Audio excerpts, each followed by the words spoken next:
My next guest says terrorism and repression of women and the persecution of people of different faiths are all part of an ideology that is embedded in Islam. And she says that the only way to put an end to it all is to reform the Muslim religion. She's a New York Times bestselling author whose brand new book, Heretic, Why Islam Needs a Reformation Now, is on bookshelves today. She's in studio. Ayaan Hirsi Ali, how are you?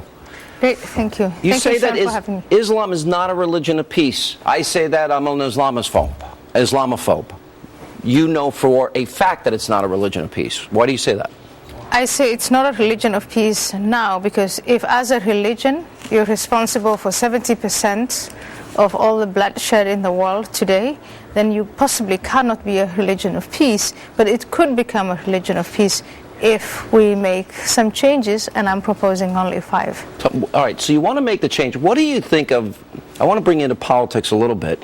Hillary Clinton takes money, countries like Saudi Arabia, women can't drive, can't vote till 2015 for the first time, can't be seen in public without male relatives, the morality police. Why would she take money from a country that treats women that way and then claim she stands for women? So what I want to do is stay away from politics, but stay in politics. Stay out of politics. I want to stay out of the whole presidential. Doesn't that say something, though? Well, what it says is, in the past, the United States of America, regardless of who was in the White House, who was in Congress, we were allying ourselves with despots. We were allying ourselves with people who wanted us in harm's way, who were saying the worst things about the United States of America, and that now we need to change that. Women in particular are treated like property. Absolutely. Treated horribly. Yeah. Okay.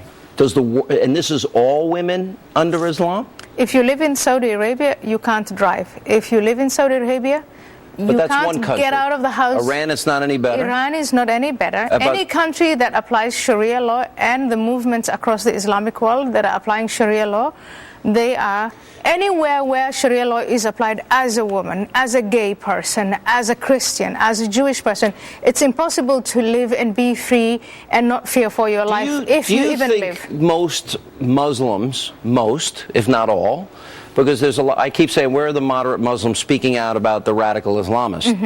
I think there's too few voices. Yeah. Do you think that's because people believe silently, maybe they don't involve themselves, but silently they agree with the radical interpretation? I just think the term moderate is completely and utterly useless, and that's why I use these 3 different terms. It's you either follow the Prophet Muhammad and the Quran in that example in Mecca, in Medina, or you become a dissident, a heretic, somebody who wants to reform.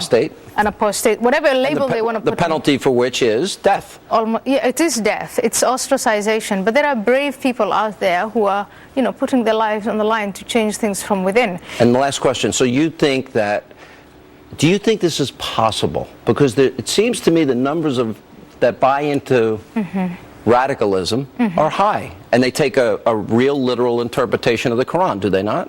I'm a brand new American. I'm an optimist. 1989 happened. We defeated National Socialism. We defeated communism. Protestants and Catholics are at peace with one another. If you believe in that human story, you will believe in the human story of an Islamic Reformation. And as Americans, I think we need to lead that. All right. The book is fantastic. Thank you for being with us. Appreciate your time. Thank you.